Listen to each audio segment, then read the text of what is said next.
тоқсандық теориясы нарықты басқаратын жүйе. Пока өйткені цель лонгта тұр негізі. Лонгқа ұмтылып Иә. жатыр. Сосын пока мына жерден шорт емес, жай ғана кішкене коррекция болуы мүмкін. Дальше лонг кету керек. Бүгін скип болды мен, бүгін зек қараған жоқпын.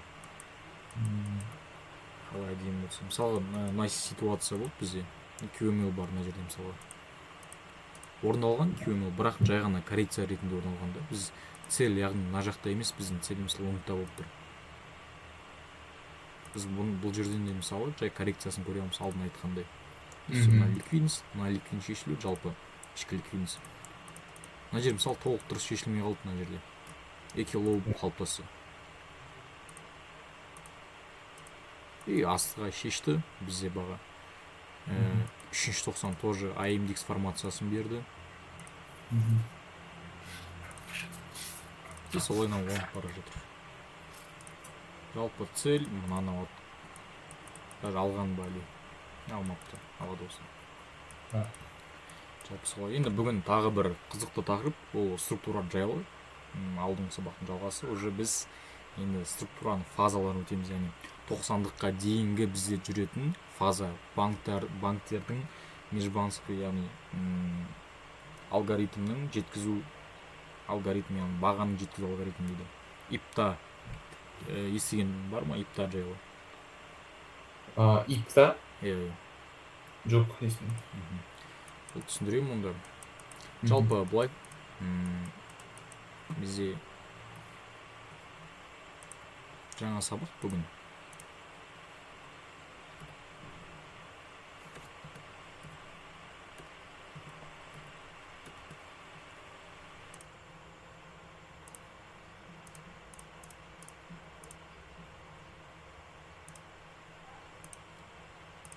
Экран көрінді ма енді дұрыс? Иә, жаңа да жақсы көрініп тұрған негізі.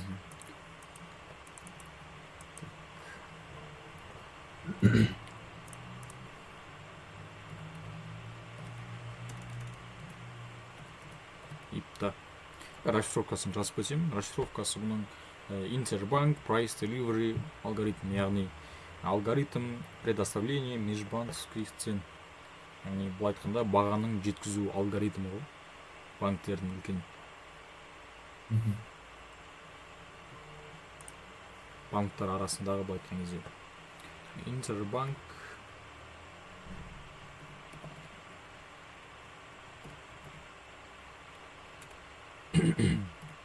Interbank Price Delivery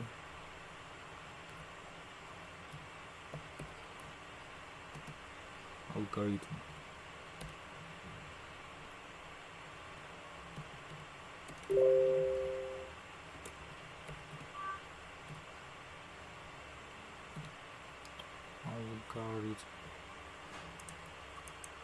Жалпы расшифровкасы бұл бағаның жеткізу алгоритмі қазақшасы. Енді бұл бізде 4 фазамен жүреді тоже. 4 фаза бөлінді, бірақ бұл уақытпен бөлінбейді, яғни уақытпен емес, уже біз бағамен бөліміз, бағаның жүргеніне қарай. Бұл яғни 90-дыққа дейінгі түсінетін понятие ол, енді түсінетін зат рыноктың фазасын. Уже 90-дықта уже біз осының уже ішін полный түсінеміз, уже уақытпен байланыстырған кездегі уақытпен болатын уақыттарды. Бізде бірінші фазасын жазып өтейін мен.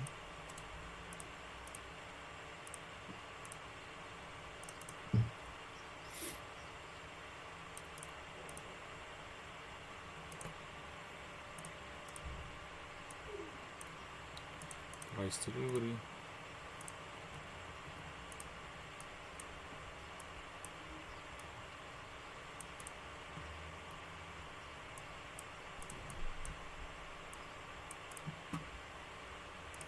Бұл бізде айтқандай 4 фазаға бөлінді.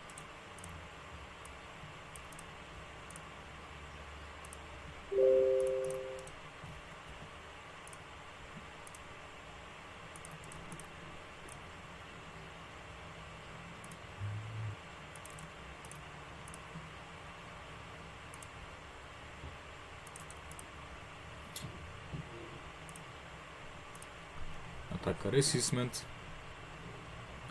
Retracement емес, retracement. Retracement дегеніміз ол бізде как коррекция. Retracement.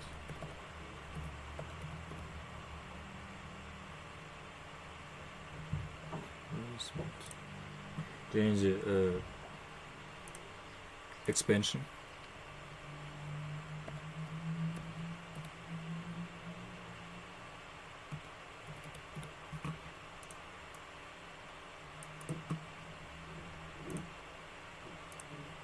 Reversal.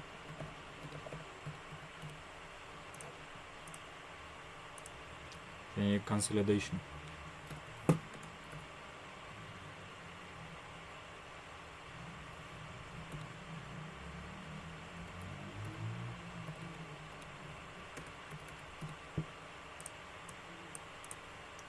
Consolidation.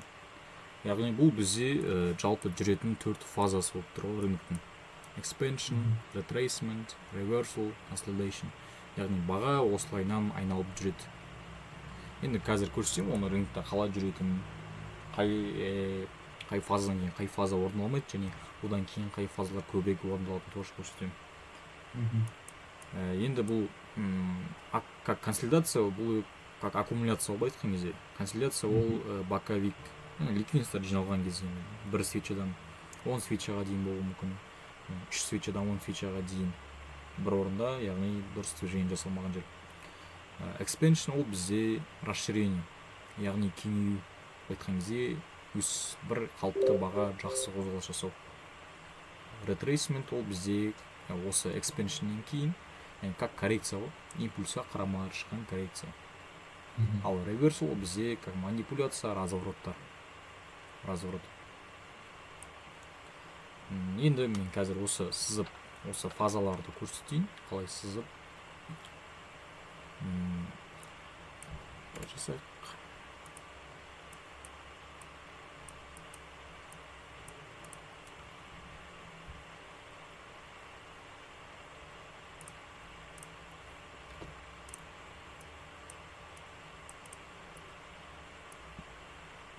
Consolidation болсын.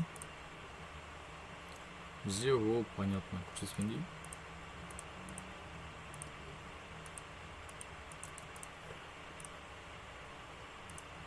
Яғни аккумуляция, консолидация бір орын жинақталған үлкеніз.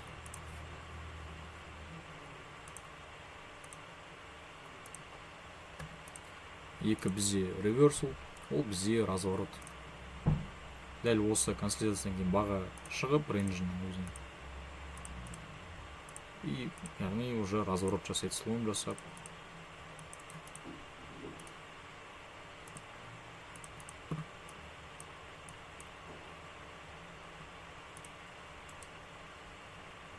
Бұл бізде reversal.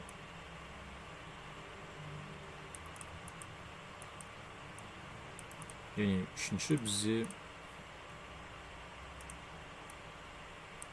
retracement, ол яғни айтқандай коррекция. Баға reversalдан кейін кішкене қозғалыс жасаған кейін коррекция жасайды бізде.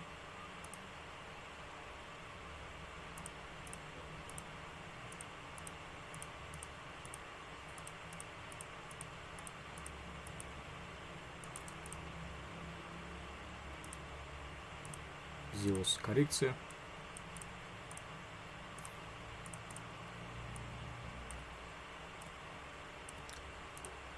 Retracement деп аталады. Және төртінші фаза бізде ол expansion. Ол айтқандай расширение және кеңею.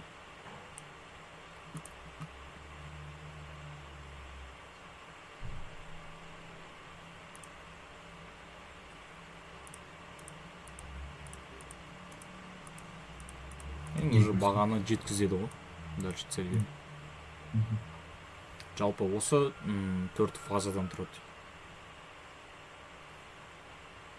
Expansion, retracement, reversal, consolidation. Енді былай ғой, expansion деген ол как бағана айттым, расширение, кеңею бір бағытта өсу. Осыдан кейін бізде не басталады? Көп жағдайда бізде аккумуляция яғни немесе осы коррекция ретрейсмент басталады.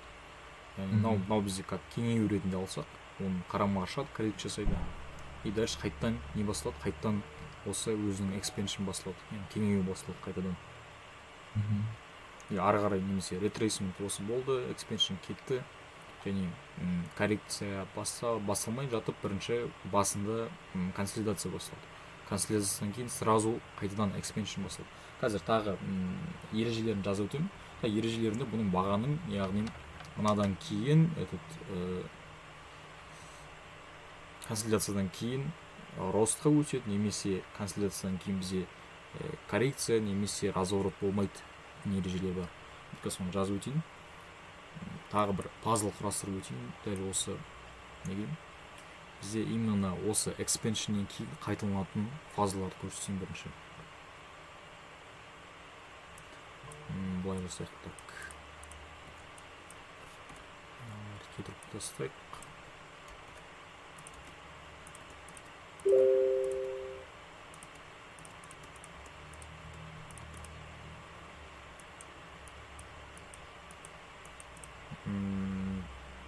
Expansion.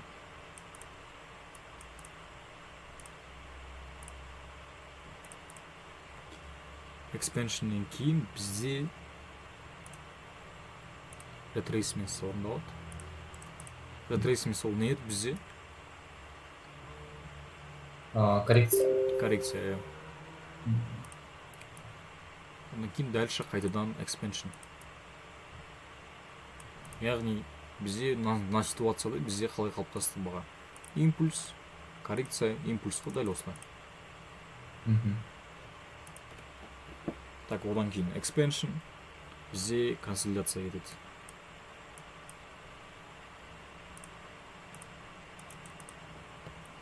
Consolidation. Одан кейін консолидациядан кейін баға всегда қайттан ростқа кетеді, яғни expansion болады. Всегда expansion болады. Яғни ережесі бір айтқандай, баға ешқашан консолидациядан кейін кері бағытқа ауыспайды, яғни реверсал болмайды, және баға ешқашан консолидациядан кейін кері қайтаруға ауыспайды. Яғни коррекцияға да және разворотқа да ауыспайды. Ол деген сөз, значит, только expansion болады. Яғни дальше қайттан кеңейеді.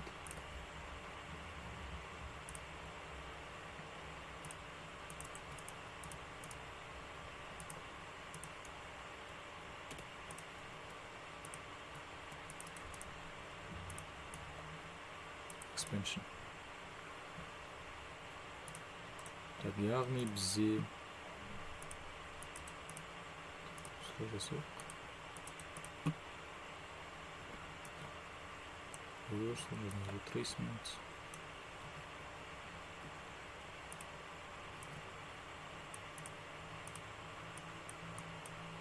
Болмайды.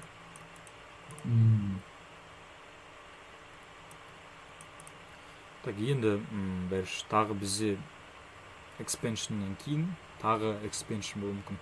Консолидация и expansion.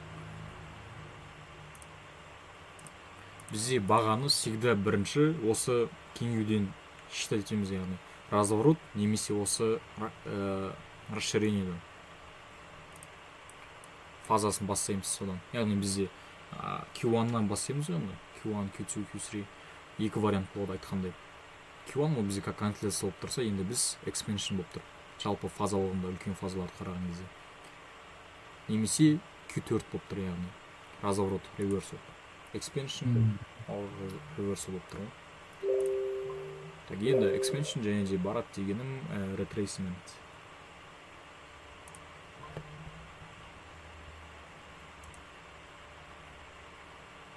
То есть expansion тағы expansionға барат, немесе reversal болады.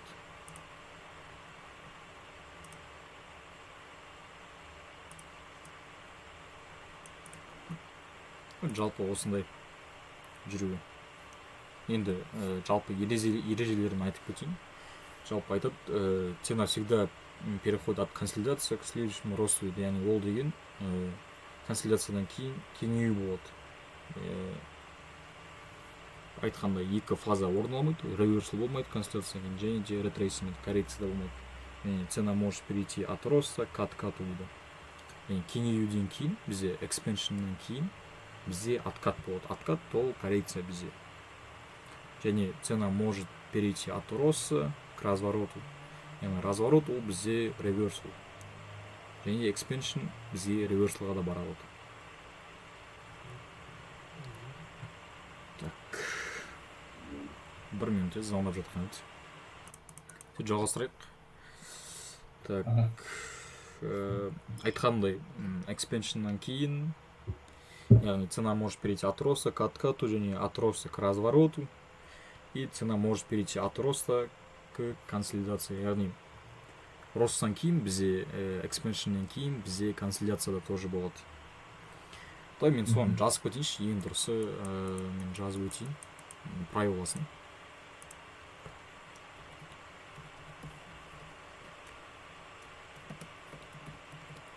Правила.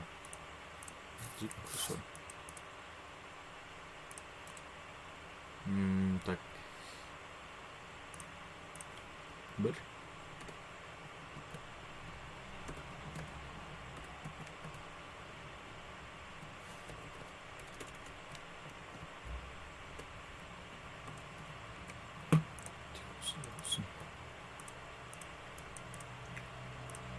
Цена может, цена сюда переходит от консолидации к следующему росту. Яғни баға әрқашан консолидациядан кейін келесі кеңейтуге, яғни расширение қосады.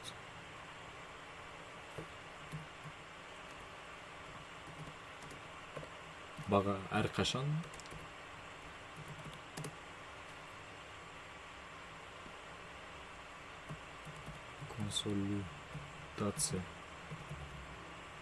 консолидациядан келесі кеңею.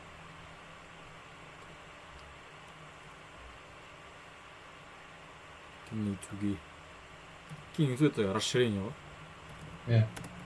Осады.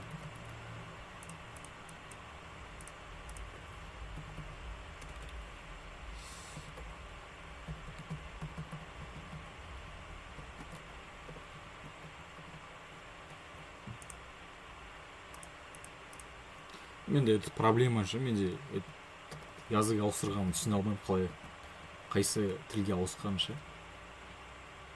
Ең қиналатын осы. Ничего страшного. Өйткені менде 4 па 5 тілде тұрды, и осын ағылшынша ауыстырсам түркішеге ауысып кетеді. Солай істегенде түсінбейсің именно қайсына тұрғанын. Точканы таппай қойдым. Точка ұрсып сақ.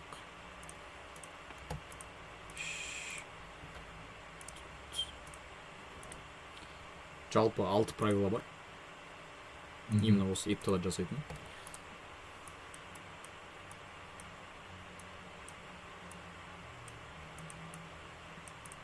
Баға әрқашан консолидациядан кейін келесі кеңейтуге жатады. Осы цена всегда переходит от консолидации к следующему росту, яғни расширение ауысады. Так, екінші бізде правило, цена может перейти от роста к откату. Откат ол бізде коррекция. Яғни баға әрқашан, то есть баға кеңеюден кейін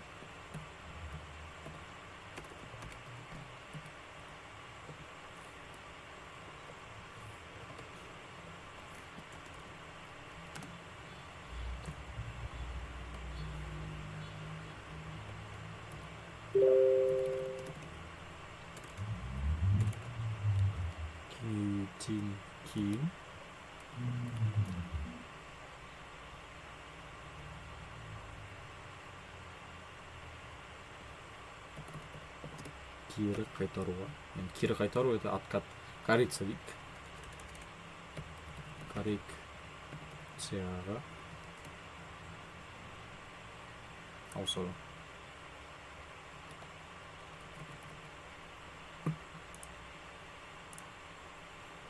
Бізде цена может перейти от роста к консолидацию. Цена может перейти от роста к развороту. Так, цена может баға бізде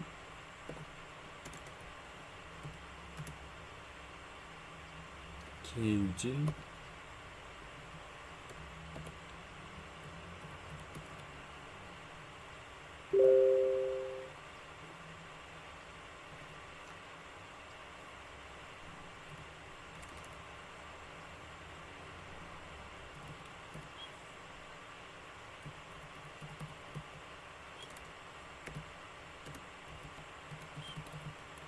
баға кеңеюден разворотқа ауысады, яғни расширениеден кейін разворотқа ауыса алады. Так, төртінші правило бізде цена может перейти от роста к консолидации, яғни цена может баға кеңеюден консолидацияға ауысады.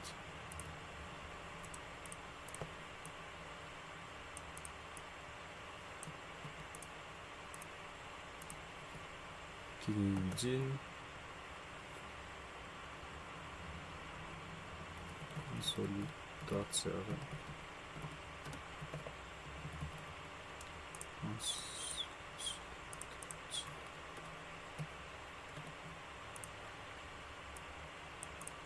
бесінші бізде бұл уже кері правило, яғни болмайды деген.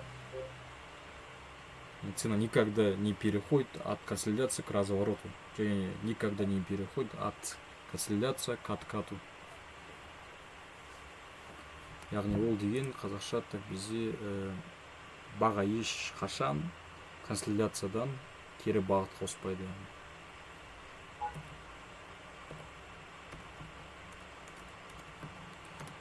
Ешқашан.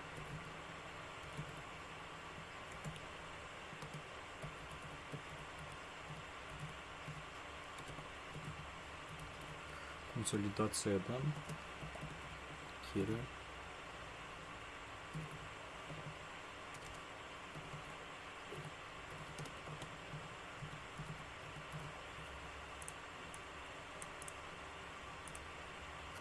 және алтыншы правило не переходит от консолидации к откату.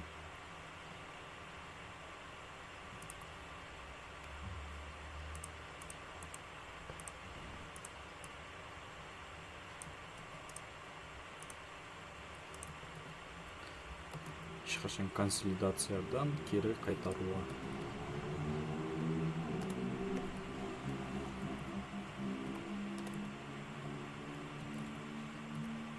Яғни кері бағыт ол коррекция, кері қайтару это разворот. Все, осы 6 правило. Яғни правиланың бұл жердегі екеуі ғана қызыл болып тұр, яғни болмайды деген. Бұл уже яғни баға консолидациядан ғана, консолидациядан кейін бізге кері бағыт болмайды және кері қайтару болмайды. Яғни ол деген уже только расширение болады, кеңею болады.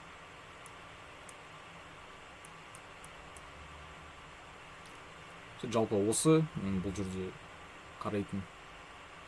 Және қазір мен енді уже графикке сызатын кездегісін жазып өтейін.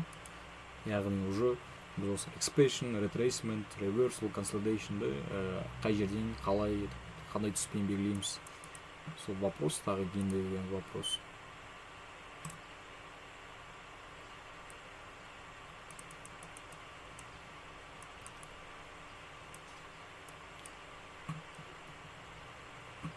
Expansion, reversal, retracement,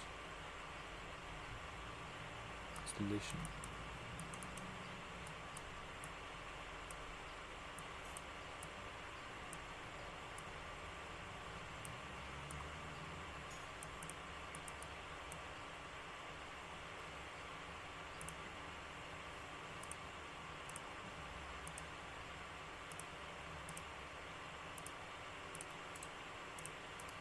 Жалпы expansion'ды біз ара түспен белгілейміз.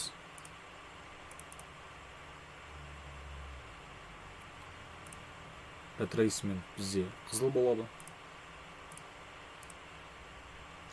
Және reversal бізде жасыл цвет. Consolidation ол бізде серый. Консолидация.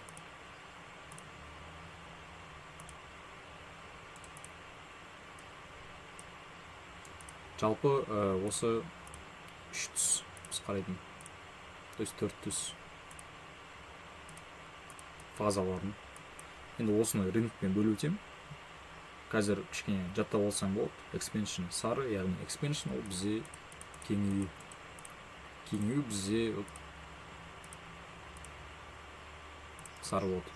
Дәл осылай шаблон ретінде сақтап қойсаң болады. И дальше retracement ол бізде коррекция.